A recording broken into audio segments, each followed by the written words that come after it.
नाशिक आणि हा आपला नाशिकचा गंगा घाट हा तुम्हाला माहीत असेलच.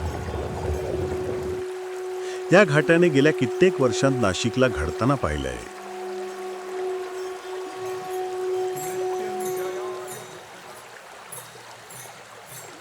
आणि या गंगा घाटापासून हाकेच्या अंतरावर येतं आपलं मेन रोड. या मेन रोडमध्ये आहे असे एक ठिकाण जे गेल्या 50 वर्षांपासून नाशिकसोबत घडत गेलंय आणि निस्वार्थ सेवाचं एक प्रतीक बनलंय. गंगातीरी वाढलेले नाशिककर तुम्ही इथे तर राहिलात असाल. चला भेटूया एका अशा दंत चिकित्सकाला जो मागील अर्ध्या शतकापासून लोकांच्या आणि समाजाच्या स्मितहास्याला कायम राखण्याच्या कामात कार्यरत आहे.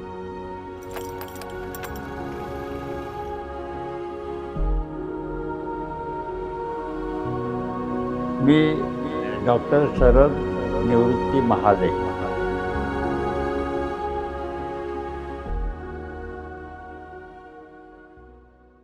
आजचा योगायोग असा आहे की त्यांच्या दवाखान्याला एक तर 50 वर्ष पण पूर्ण झाली आहेत आणि त्यांच्या वयाची 74 वर्ष पूर्ण होऊन ते 75व्या वर्षामध्ये पदार्पण करतच आहे. शरद हा मूलतः एक खरा स्वयंसेवक, पण त्याच वेळी त्याच्या अंगात नेतृत्वाचे गुण देखील आढळले. इंडियन डेंटिस्ट असोसिएशन तिचे आधी नाशिकचे अध्यक्ष झाले, नंतर महाराष्ट्र स्टेटचे अध्यक्ष झाले इंडियन डेंटल असोसिएशनच्या, आणि नंतर नॅशनलचे उपाध्यक्ष झाले. सर एव्हरीडे अंदाजे 40 ते 60 पेशंटपर्यंत संख्या त्यांनी in a single day and single handedly attend केलेले आहे. मी नायर हॉस्पिटलमध्ये मुंबईला BDS डिग्री घेतली आणि 1973मध्ये BDS डिग्री घेतली आणि त्याच हॉस्पिटलमध्ये मी क्लिनिकल असिस्टंटशिप 6 महिने केली आणि पुढे रजिस्ट्रारशिप प्रोस्थेटिक डिपार्टमेंटमध्ये 2 वर्षाची होती ती केली आणि मला प्रोस्थेटिक डिपार्टमेंटमध्ये पोस्ट ग्रॅज्युएशन करण्याची संधी मिळाली. सुरुवातीला दवाखान्यात टाकण्यासाठी भांडवल नव्हतं. बँकेमध्ये गेलो, बँकवाले म्हणाले की तुम्हाला तुमची स्वतःची जागा आहे पण ती घर गहाण ठेवावं लागेल. अल्टिमेटली त्यांनी माझं लोन सँक्शन केलं आणि ते 20,000च्या ऐवजी 15,000 सँक्शन केलं. डे 1ला एकही स्टाफ नव्हता. मी माझ्या हाताने फरशी पुसून काढली, स्वच्छता केली. माझ्या हाताने इथे पूर्वी गॅस होता, गॅस सिलेंडर, त्याच्यावर इन्स्ट्रुमेंट्स उकळवून ठेवली. हा दवाखाना पूर्वी लहान होता, एवढा मोठा नव्हता. मला इथे बसण्यासाठी टेबल खुर्चीसुद्धा नव्हती आणि मागची बाहेरची वेटिंग रूमसुद्धा लहान होती आणि इथे मी इथेच बसणार आणि इथेच टेबलवर लिहिणार असं सुरुवातीच्या दिवशी. आत्ता मी जे काम करतो आहे ते माझे काही पेशंट्स आग्रहास्तव मला कॉन्टॅक्ट करतात आणि आम्हाला तुम्हालाच दाखवायचं आहे असं सांगणारे काही पेशंट आहेत. एक सेवाभावी डॉक्टर कसा असावा त्याचं एक आदर्श वाटतात मला ते. त्यानंतर त्यांच्याकडे गर्दी असायचीच अर्थात, कारण इतकी सुंदर सगळी सेवा मिळायची, सर्व्हिस मिळायची, रिझल्ट्स मिळायचे. पण ना त्यांनी कधी बाऊ केला गर्दीचा, ना पेशंटलाही वाटू दिला. नाशकात आमच्या समाजातले पहिले डॉक्टर हे डॉक्टर महाले होते. तिथून त्यांच्या प्रवासाला सुरुवात झाली. त्यातून मग त्यांनी समाजकार्य आणि व्यवसाय दोन्ही चालू केलं. प्रचंड अनुभव तर होताच, ज्ञान पण होतं. पेशंटशी बोलण्याची जी आदब आहे ती अतिशय लाघवी असल्याने प्रॅक्टिस लगेच पिकअप झाली. जनरल प्रॅक्टिशनर्ससुद्धा खटाखट दात काढत असत. अशा काळात स्पेशलिस्ट होऊन खास जिथं रूट कॅनलची आवश्यकता आहे किंवा आणखीन काही विशेष प्रोसिजर करण्याची आवश्यकता आहे, हे शरदने टेक्निक इथे वापरायला सुरुवात केली. डॉक्टरांची ख्याती तशी मोठीच आणि त्याचं मोजमाप करणं ही कठीण आहे. त्यांचा हा शिक्षणापासून ते समाजसेवेचा प्रवास जाणून घेऊया. आपले परिस्थिती बघता डॉक्टर होणं ही विचारच मनात येत नव्हता. मी कॅम्प करून घरी आल्यानंतर बघतो तर नायर हॉस्पिटलचं इंटरव्ह्यूचं पत्र आलेलं तर मी इंटरव्ह्यू देणे, त्याचा अनुभव घेणे, इंटरव्ह्यू देण्याचा याच्याकरता मी मुंबईला ठाण्याला गेलो आणि नायर हॉस्पिटलच्या डेंटल कॉलेजमध्ये इंटरव्ह्यू दिला. डॉक्टरांचं योगदान फक्त वैद्यकीय क्षेत्रातच नव्हे तर सामाजिक क्षेत्रातही तितकंच किंवा थोडं गास्तच होतं. सर्वात पहिलं म्हणजे संताजी मंडळ, हे मंडळ स्थापन केलं ते डॉक्टर महालेंनी. आणि डॉक्टरांनी त्या व्यतिरिक्त राजा छत्रपती शिवाजी जी संस्था आहे तिथे पण काम करता, तिथे विविध पदांवर त्यांनी काम केलं आणि सातत्याने अजूनही ते पूर्ण काम करतात. तर नाशिक नगरपालिकेचा गाडगे महाराज दवाखाना जुन्या नाशिकमध्ये आहे.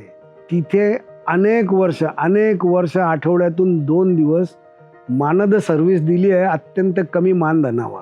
1 रुपयात दात काढून मिळतं म्हणून पेशंटची रांग लागलेली असायची. कारण मी पण तिथे सर्व्हिस देत होतो तर मी ती बघत होतो. डॉक्टरांच्या वैद्यकीय व्यवसायातली एक विशेषता अशी की कोणी जर पेशंट आला, काही सुरुवातीला काही जे थोडंसं काम असलं ते पैसे पण घेत नव्हते. खूप लोक नाव काढतात त्यांचं की ते पुढे बघू म्हणून फी घेत नव्हते. पहिल्या दिवशी जो पेशंट आला तो बोर्ड बघूनच आला, अनोळखी होता पूर्णपणे.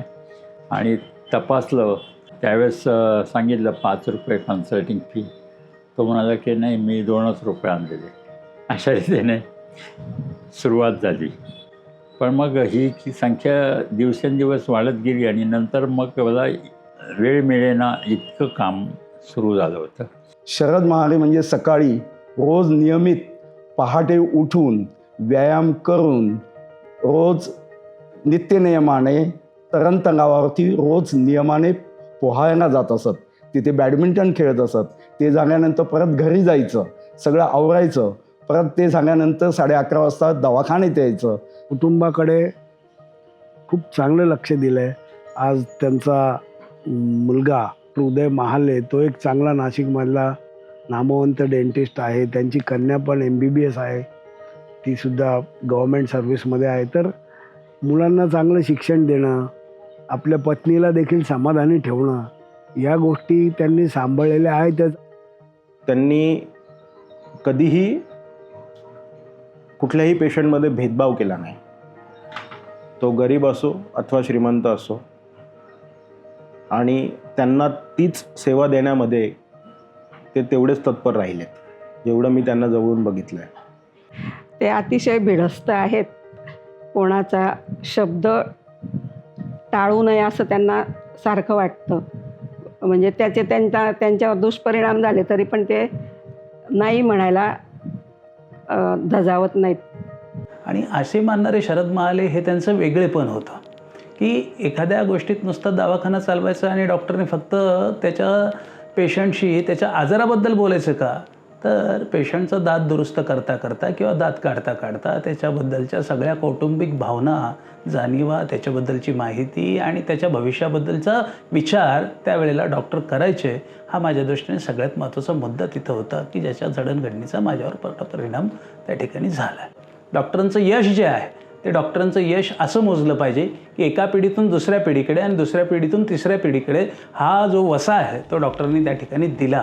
उदयला मी कधीच म्हणालो नाही की तू डेंटल फॅकल्टीमध्ये जा किंवा घे किंवा काय. आणि त्याला जी काही ॲडमिशन मिळाली ती मेरिटवर मिळालेली. आम्ही डोनेशन भरण्याची माझी परिस्थिती पण नव्हती आणि तयारी पण नव्हती. तो मेरिटमध्ये त्याला ॲडमिशन मिळाल्या.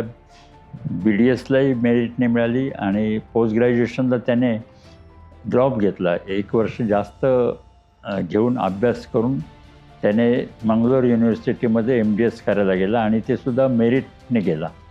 हा एक दुसरं त्याच्या कामाविषयी मला अनेक पेशंटने फॉलोअप दिला की खूप चांगलं काम केलं आहे आणि काही त्रास झाला नाही. अशा प्रकारे फीडबॅक मिळत असतात. त्याचं काम डेंटल वर्क किंवा पेशंटचं ट्रीटमेंट ही चांगली आहे. कम्युनिकेशन चांगलं आहे पेशंटसोबत. I am proud that he is doing good work and his work is satisfactory to the patient and by all means they are happy. So I am also happy. पण त्यांनी कधी असं त्याच्यावर हे नाही केले तू असंच काम कर किंवा तसंच कर. पण अनडाऊटेडली मी बऱ्याच गोष्टी त्यांच्याकडनं नकळतपणे आतमध्ये होत्याच. म्हणजे पेशंटशी बोलण्याचं मी त्यांच्याशी लहानपणापासून बघतोय की ते पेशंटशी कसे बोलतात. त्यामुळे मी बोलताना ॲटोमॅटिक तो एक टोन आणि वे तसा सेट झालेला आहे. उदयजींकडे म्हणजे त्यांच्या चिरंजीवांकडे ट्रीटमेंट घेतली मी. काही याच्या पुढच्या स्पेशलाइज कराव्या लागल्या वय परतवे आता, की नुसतं रूट कॅनॉल नाही किंवा नुसतं सांधी भरणं म्हणतात ते नाही, तर काहीतरी ॲडव्हान्स करावं लागलं. ते मी सगळं इथं केलं. तर त्याच्यामध्ये मी इथं विशेष म्हणजे इम्प्लांट केलं त्यांनी माझ्यामध्ये.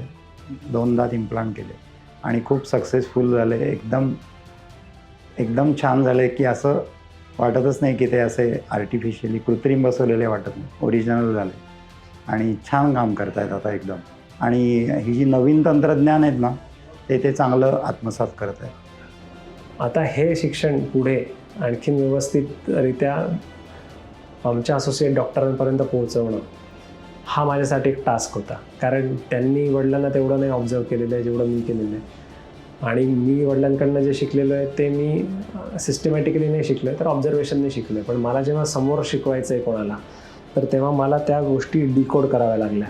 I am having a skill, but skill comes secondary. First is how to communicate with the patient, how to come to proper diagnosis. All that is very much important. That I learned from sir very much. म्हणताय ना, जी clinical dentistry आहे जी आपण कॉलेजमध्ये शिकतो आणि actual practice करतो, यात खूप सारा डिफरन्स आहे, जो तुम्हाला कोणाकडे एखाद्या नोन व्यक्तीकडे जाऊनच तो शिकायला मिळणार आहे. आणि तो एक्सपिरियन्स इथं बेस्ट आहे. आम्हाला पेशंटचं रेकॉर्ड मेंटेन करण्यासाठी इश्यू व्हायचा, मग पेशंटला 2-3 दिवस थांबावे लागतात. सो हे टॅकल करण्यासाठी he come up with an idea की let's develop an app for it. This is why we are progressing towards a better system development. Because ते प्रत्येकाचं ओपिनियन तेवढंच रिस्पेक्टफुली ऐकत असतात, डिस्कार्ड नाही करत. आणि he is open to trying out new things, ज्या पण सोशली आहे किंवा आता जे ॲडव्हान्समेंट होत आहे. So he is always trying out new things with the same enthusiasm. आमची आता एक हायरार्की तयार झालेली आहे की तुम्हाला त्याच क्वालिटीची डेंटल ट्रीटमेंट, त्याच पद्धतीचं सर्विस मिळेल. आजही आम्ही जर ठरवलं तर आज महाले डेंटल क्लिनिकच्या अनेक ब्रँचेस काढून त्या पद्धतीने आम्ही रन करू शकतो. सो सगळ्यात पहिली गोष्ट आठवते वाडा, त्यांचा मेन रोडचा वाडा आणि त्यांची आई. या 2 गोष्टी ॲक्च्युली बुकचं फर्स्ट चॅप्टर म्हणता येतो ना, तो कवर करतो. जे काय सांगितलं ते इतकं इनक्रेडिबल आहे. त्यांची जर्नी, त्यांचे स्ट्रगल्स, पण ते त्यांनी कुठे सेल्फ बूस्टिंग केल्याशिवाय इतके सटली फक्त फॅक्ट सांगितलं आहे. आणि त्यातनं इतका स्ट्रॉंग मेसेज जातो की माणूस किती चांगला असू शकतो आणि तरीही त्याने स्वतःबद्दल काहीच बूस्टिंग नाही केलं. जे लिमिटेड पैसे 100 रुपये त्यांना मिळायचे, त्यातनं त्यांनी जे करेक्ट युटिलायझेशन करून तो पूर्ण वेळ सत्कारणी लावणं, किंवा त्यांच्या प्रॅक्टिसमध्ये डेडिकेशनने त्यांना नगरपालिकेकडनं बोलवलं, जिथे बोलवलं तिथे डेडिकेशनने कितीही गर्दी असली तरी काम करणं, रात्री उशिरापर्यंत त्यांच्या क्लिनिकमध्ये काम करणं म्हणा. आणि त्याच्यासोबत न चुकता समाजसेवा, जिथे कुठे ज्याला कोणाला गरज आहे नेहमी त्यांच्यासाठी उभं राहणं. वडिलांकडनं मला फक्त क्लिनिकल नॉलेज नाही मिळाले, त्यांच्याकडनं सगळ्यात महत्त्वाचं म्हणजे मला मिळालं आहे पर्स्पेक्टिव्ह आणि एक माइंडसेट, ज्याच्यामुळे पेशंटला आपण जेव्हा एखादा ट्रीटमेंट प्लॅन ठरवतो तो त्याला कम्फर्टेबल वाटला पाहिजे आणि तो आनंदाने त्याने स्वीकारून त्याला लॉंग टर्म त्याचा फायदा झाला पाहिजे.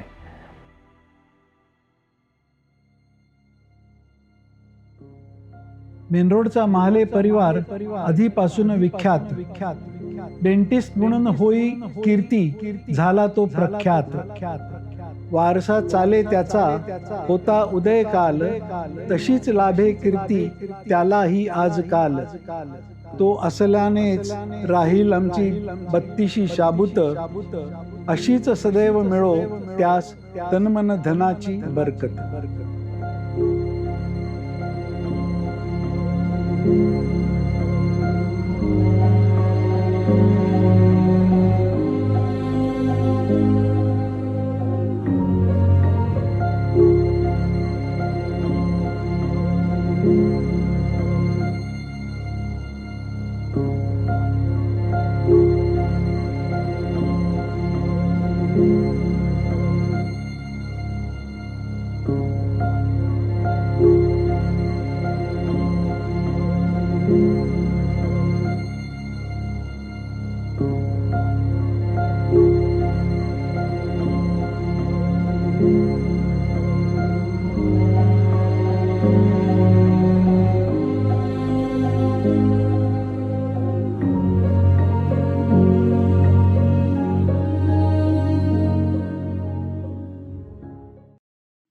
Sarad doctor is a great man. Is finishing 50 years in dentistry practice. Unbelievable. I learned a lot from Dr. Sarath Chandra Nivruti Mahale. Congratulations for the 50th year in the practice and going on a 51st.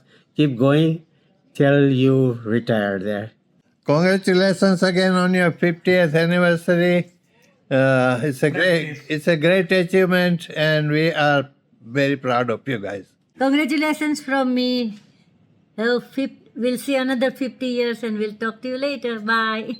Last but not the least, let me tell you that Dr. Mahale is a perfect example of simplicity personified. उसके जैसा दिल वाला कोई है ही नहीं.